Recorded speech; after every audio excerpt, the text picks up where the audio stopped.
London. And as part of the BBC's coverage of the royal wedding, we've been asking for your stories. Pop and Betty Potter have been happily married for 65 years. Betty is 86, Pop is 97, and they both live in a nursing home in Massachusetts. Pop's health is declining, and he was recently accepted into a hospice programme and granted a final wish.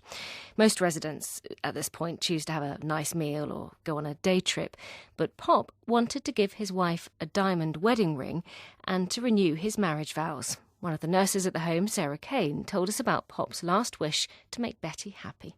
He sits with Betty every day and holds her hand. And he always, like, even when you're talking about the trip, I said, Pop, what do you want to do? And he's like, I want to do something that would make Betty happy.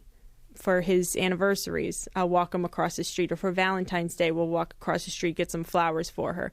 And every anniversary, I would get something like a humongous diamond ring balloon, or some gaudy diamond ring necklace, all fake and everything. And every single time he would always say to me, I really wish I could have gotten her a real diamond.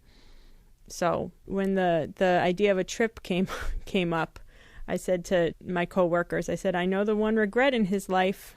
And that's when we started working on it. And I asked him if that's what he wanted, and he planned the whole trip. She puts up with me. She's the world to me. We started off going to Long's Jewelers, so we had Pop go in, and Pop got to feel the rings and talk to the owners, and they also donated champagne and flowers for Betty, so we got to give Betty some flowers, lilies that she loves. We drove up to Milford, New Hampshire. We listened to music the whole way, so they got to sing their songs.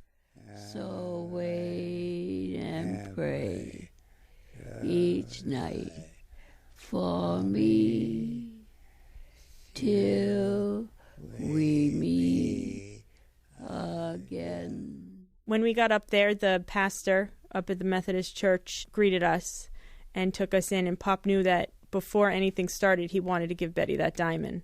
He wanted to put it on her finger, so we arranged them to put it on her finger, and he couldn't find her finger because he can't see.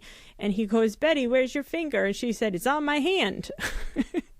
And Pop, spoke his vows. And when he was telling me what to write, he kept his sense of humor. And he ended it by saying, I'm sure I could say it a lot better if I had all my teeth, but I love you forever. And as soon as both of them read their vows, Betty, at the end of her vow, the last line was, this is my solemn vow, and she was looking forward the whole time, and then she turned to him and she said, this is my solemn vow, right to him. And she knew. She knew what she was doing. She understood, and it was wonderful. I love him. He means the world to me. And Pop immediately said, kiss me, Betty. So I said, Pop, he's doing a prayer. Oh, okay. So he did the prayer, and then he said, kiss me, Betty. I said, Pop, he's not done with the service yet. So finally, at the end, the pastor finished the service, and I said, can he kiss his bride? Because he's been waiting this whole time. And he finally got to kiss her. Sarah Kane with the lovely story of Pop and Betty Potter. Thanks for all the wedding pictures and messages you've been sending us. We now have an amazing gallery of the world's wedding photos on the Outlook Facebook page. That's all from us for now.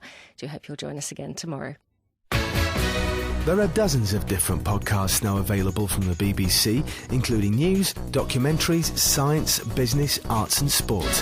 For details of them all, go to bbcworldservice.com/podcasts.